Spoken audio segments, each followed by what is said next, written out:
ऐसे तंग किए जाने के परिणाम स्वरूप मृतिका ने पहली बार अभिकथित रूप से विष खाकर आत्महत्या करने का प्रयत्न किया था। जब उसका अस्पताल में उपचार किया जा रहा था तब पक्षकारों के बीच एक समझौता हुआ था जिसमें अपीलार्थी भी भागीदार था, जिसमें यह सहमति हुई थी कि आगे दहेज की कोई मांग नहीं की जाएगी। इस करार को विचारण न्यायालय के समक्ष प्रदर्श P3 के रूप में प्रदर्शित किया गया था।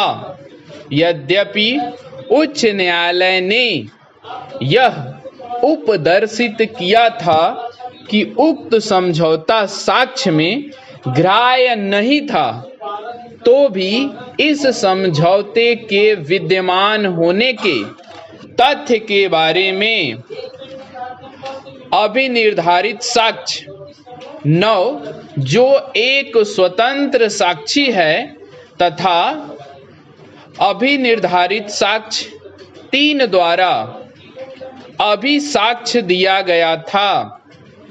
इसके अतिरिक्त अभिनिर्धारित साक्ष्य 3 के द्वारा अपनी प्रति परीक्षा में यह कथन किया गया था कि समझौते के पश्चात भी अपीलार्थी ने मृतिका के साथ दुर्व्यवहार करना जारी रखा था। मृतिका ने अपने साथ हो रहे दुर्व्यवहार के कारण अंतोतगत्वा एक साड़ी से स्वयं को फांसी लगाकर आत्महत्या कर ली थी।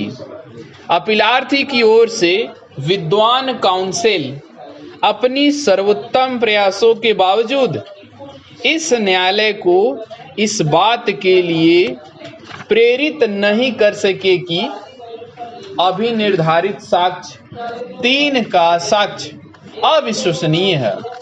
अभिनिर्धारित साक्ष्य 3 के साक्ष्य की विश्वसनीयता को कायम रखते हुए निचले न्यायालयों के 3 एक जैसे निष्कर्ष हैं।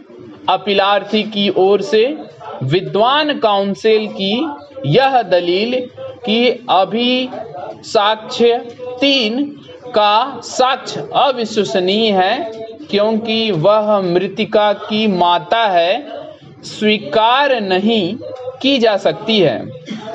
विधि का यह एक स्थिर सिद्धांत है कि नातेदार या हितबद्ध साक्षी द्वारा दिए गए साक्ष्य को केवल इसी आधार पर व्यक्त नहीं किया जा सकता है।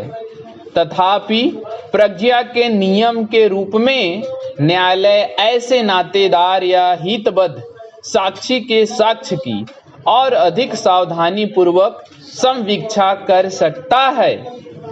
उपरोक्त को दृष्टिगत करते हुए इस न्यायालय को उच्च न्यायालय द्वारा अपीलार्थी की भारतीय दंड संहिता की धारा 458 क के अधीन दोष सिद्धि और उसे 1 वर्ष का कठोर कारावास भुगतने का दंडादेश देते हुए पारित किए गए अपेक्षित निर्णय में हस्तक्षेप करने का कोई कारण दिखाई नहीं देता है।